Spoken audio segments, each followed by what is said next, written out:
The mesas and canyons of our high desert habitat are so beautiful. I know I'm not the only one who's inspired by this land to craft a life that honors that beauty. I love this place so much, I want to belong here. I feel it in my blood. It's like the sap that runs through the junipers and travels down into the earth through the roots, connecting with the soil and all the life there. I search for the ways of meeting the needs of my family that make best use of these materials, these gifts that are freely given by Mother Nature, like the rain and the soft earth. I see ways that we humans can use our ingenuity to collaborate with natural cycles to foster fertility and abundance. It looks like eating food that we gather and grow. It looks like building shelter from things that we gather in a way that feels good. Repurposing used materials is an important piece of this puzzle.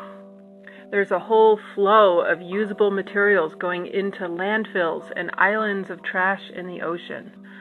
We can intercept this destructive pattern and upcycle these materials. When we harvest them and put them to use, we start turning the problems into solutions.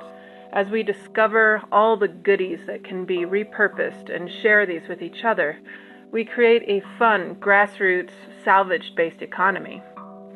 And building a salvage economy can be done project by project. We just built this chicken coop.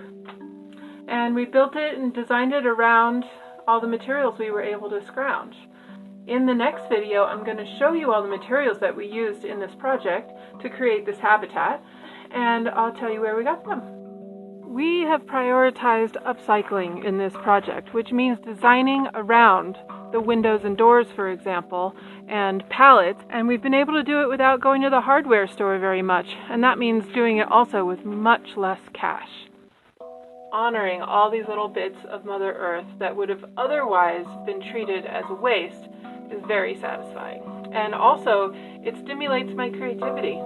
Now we've got this awesome space for local food production and our cute chickens soon